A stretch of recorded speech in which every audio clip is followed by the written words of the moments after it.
Good. All right. Thank you again for attending, everybody, and coming to Educator's Day. For those of you that don't know me, hi, my name is Nick. I teach at Drexel University, and I'm a member of the Educators. Oh, wait, I have a mask on. I'm a member of the Education Committee that runs year-round at SIGGRAPH. And so we're really proud of this Educator's Day program. And so the next step in that is to introduce Jonah Friedman. He is not only the product manager for Bifrost, but also the initial creator of Cryptomat. Is that correct? Co-author. All right, here we go. Excellent. We wouldn't want to leave anyone out. So he's going to be talking about Bifrost, of course. And so without further ado, welcome, Jonah. Thank you.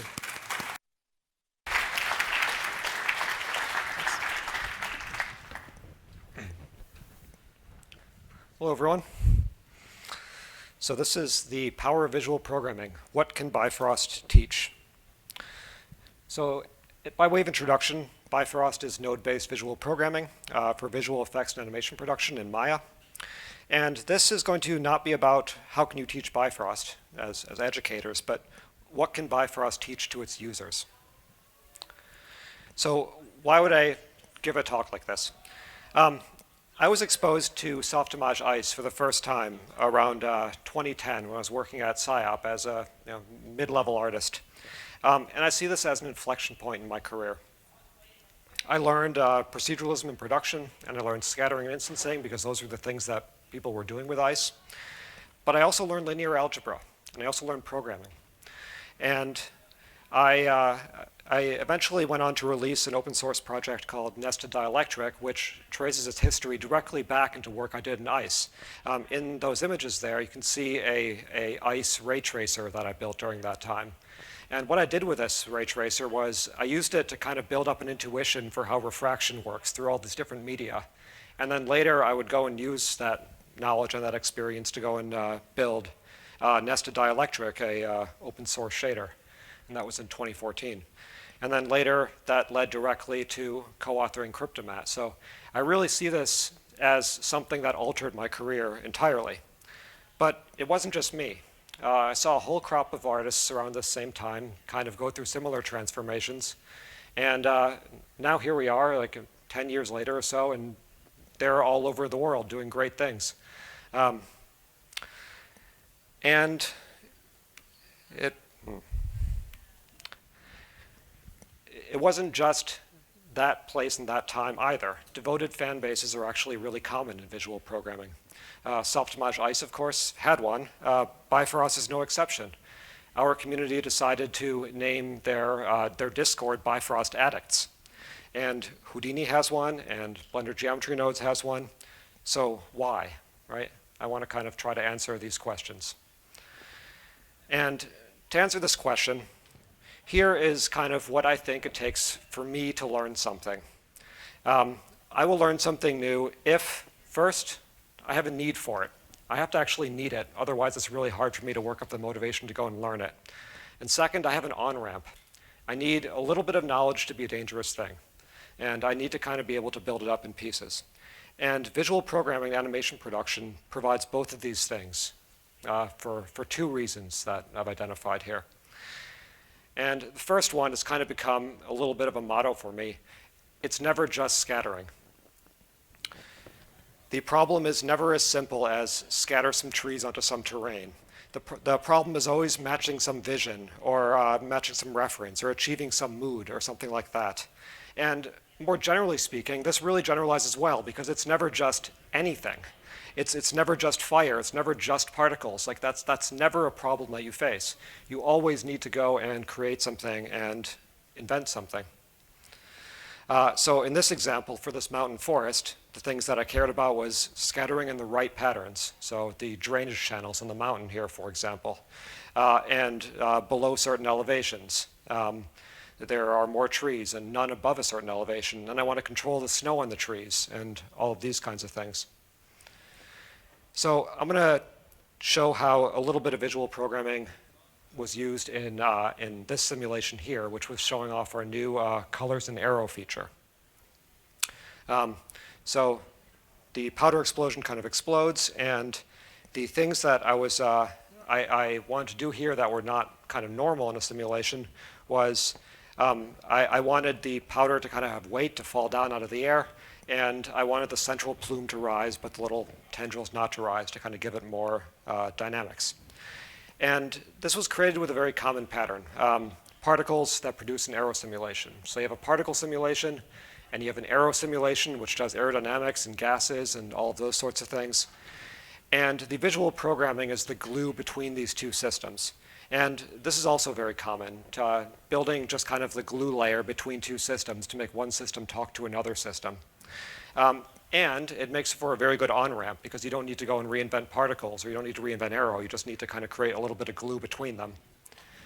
So my goals here was the aero simulation is controlled entirely through particles. I just want to do particles, and I want the particles' velocities and the particles' colors and the particles' everything to be controlling my aero. I want the powder to fall out of the air, but I want the central plume to rise.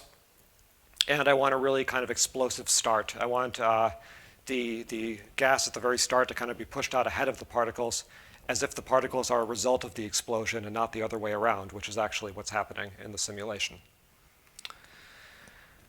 So enter in a little bit of visual programming. This is what I'm going to do here first, just to kind of show controlling particles, is modulating size over age. So this is the simplest, but not the only approach. So you see there we've got kind of 3 nodes in a row. First one is get geo point age. So that gets some data off of the particles, and that gets the age of each particle. And then there's an F curve, and in the corner you can kind of see the curve.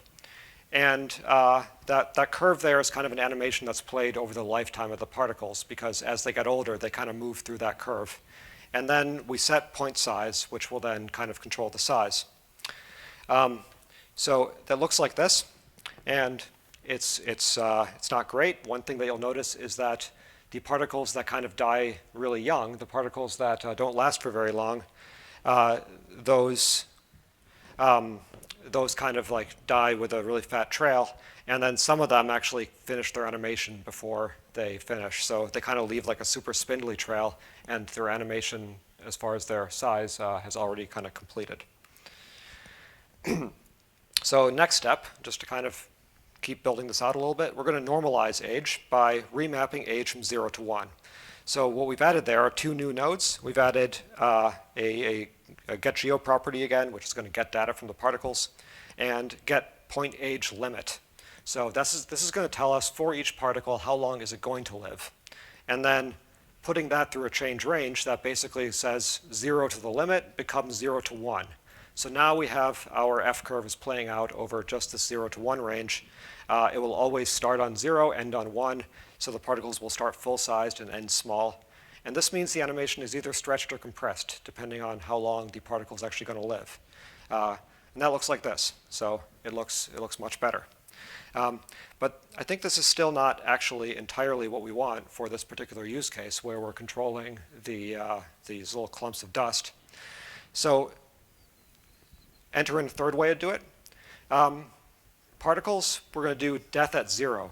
So both methods so far have used F curves that kind of start at 0. So the particles animation starts at kind of the 0 mark.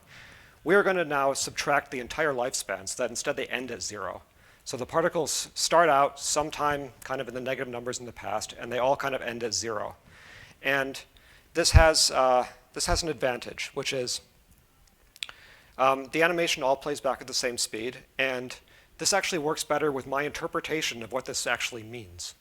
Because what I think that is happening here is that my particles are clumps of dust that are dissolving in the air as they fly along, right? So a particle that lives half as long should have probably started half the size, right? Because that's why it lived half as long. Like, this has to do with my interpretation of what my data means. What this does is it kind of means that the animation is playing back the same speed on all particles, including the short-lived ones, meaning they all have the kind of the same profile. So you can see that the small ones start out with a really small trail, and the big ones, or the long-lived ones, start out with a big trail. And like it's kind of non-obvious that this might be the best way to do this, but for this use case, you kind of want this.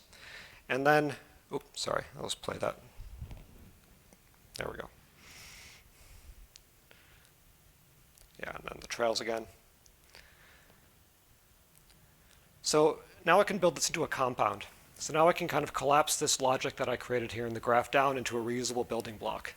And this is a reusable building block that I can use throughout my work if I'm running these aero simulations with particles driving them all the time, which is actually really common. Then as the artist, like, you better believe that I'm going to have opinions about the best way to do this.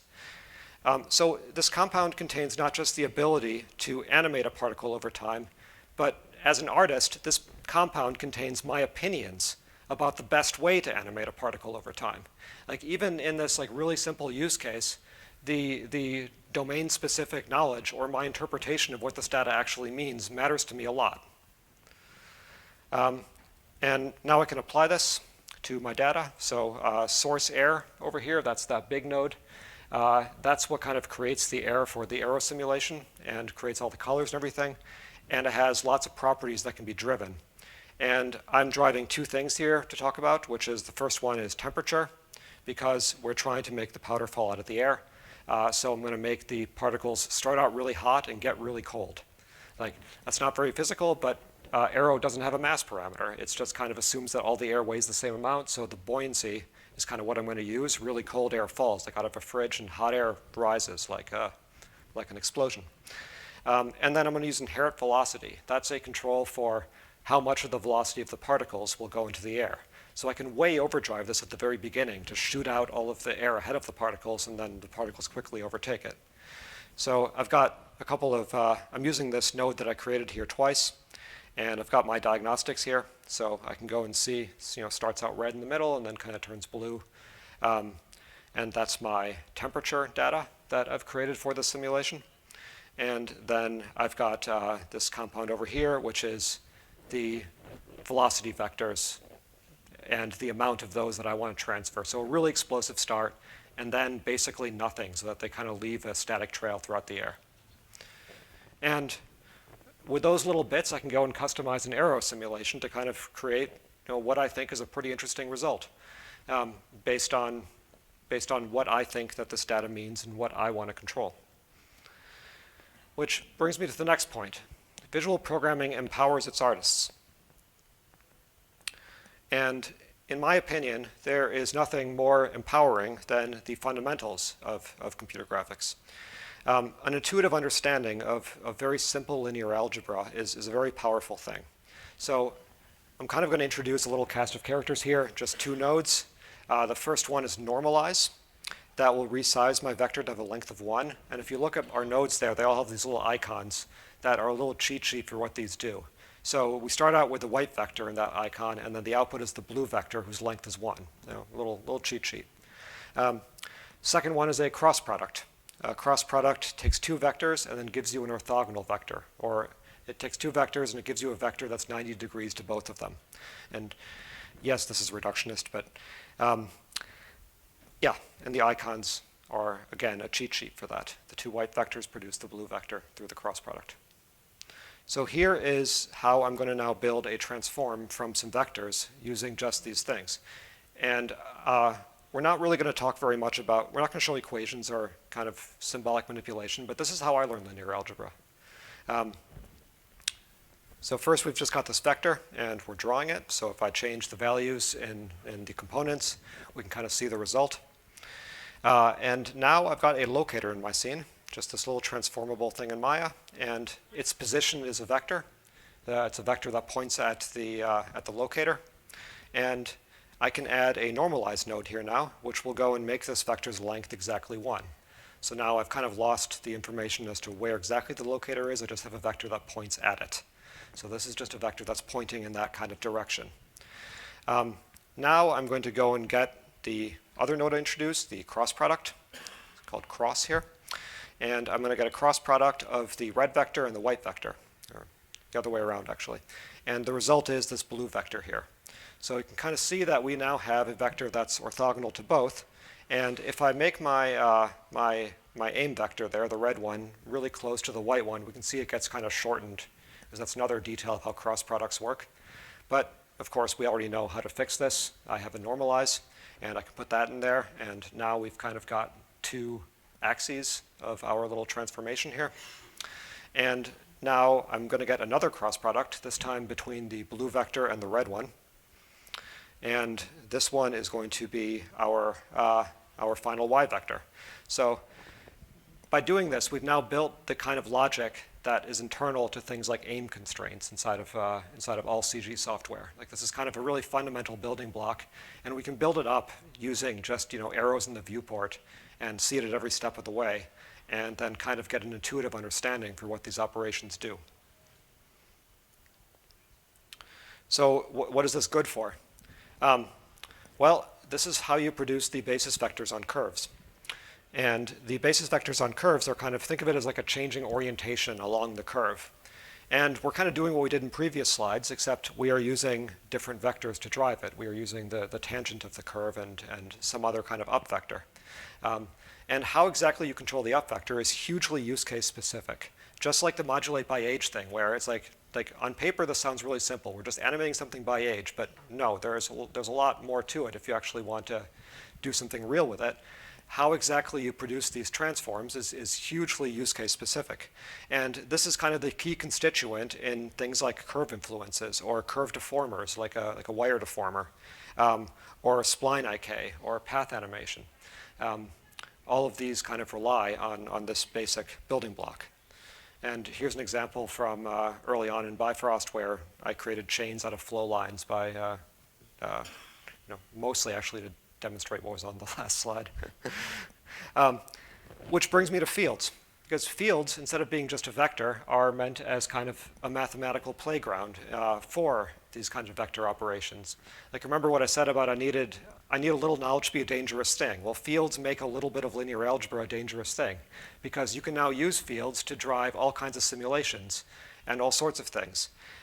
Roland Rayer here created this curve influence, which creates a whole bunch of fields along a curve, and it has all kinds of features like twists and so forth. And it contains how Roland thinks he wants to control things with curves. It's a tool that has Roland's knowledge in it. And then on the right there, Aslan has a simulation of arrow being driven by a field that is creating this kind of swirling pattern. So he calls it a vortex field. And he's making a fire tornado with it. So that brings me to swirling around things. If you have some data that looks like it's radial, and by that I mean these red vectors here, they're all kind of pointing away from a certain point, so they look radial. It doesn't need to be exactly radial or anything. But if you have data that looks radial and you have an up vector, the cross product of those two will be another vector that swirls around them. So the cross product of the up vector here and the red vectors that we see all over are the blue vectors, which all go around the thing. This is because of the right-hand rule. Cross products have a handedness to them, so this will kind of... like, I know mathematicians would cringe if I said cross products make things swirl around things, but that is how I understood things for a long time. And here is one kind of result of that. The up vector is the vector that's pointing away from the turtle, so it's kind of the normal of the turtle. And the noise field kind of gives us the radial field. And then after that, I'm just kind of blending together some different fields and producing what I call hurricane noise. And here's kind of a breakdown of how it works. First, we create a noise field. So we have white values and black values there in the noise field. We can think of the white values as being kind of the peaks and the black values as being the valleys. And then we can take a gradient of it. Fields have a nice property. We can just get a gradient of them. And the gradient will give us the direction in which the field increases. So that will give us the uphill direction in our analogy of thinking about these as hills. And the cross product of an up vector and our gradient will give us the around the hill direction. So that kind of gives us the topology lines of the hill. So that's kind of a vector field that then swirls around the hill. And now we have these two vectors, up the hill and around the hill. We blend those together, and we get something that goes up the hill while going around the hill. And that's hurricane noise. So we can kind of like build up a lot of this stuff, and now I can use this to control scattering. I can use it to control my arrow. I can use it for all sorts of things like that. And then we have an in-house artist, Lee Griggs, who does a lot of work with the Arnold team. And he took this hurricane noise example, and he kind of took it and ran with it and created a whole series of artworks based on it, which I like a lot. And yeah, I just want you to know I'm still at it. I'm not playing with ray tracing anymore, but I am playing with magnets. So this is a magnetic field that I made. It kind of creates a bunch of dipoles along the thing, and it's taught me a lot about magnetism. So a talk, what can Bifrost teach, would not be complete without a slide that contains all of the things that Bifrost users are in fact learning. So here they are. I see users in our community learning about geometry, including the structure of 3D geometry, meshes, strands, points. I see them learning geometry algorithms. I see them learning about volumes, including density volumes and level sets. They're learning USD. We have a very kind of USD API-centric implementation of USD.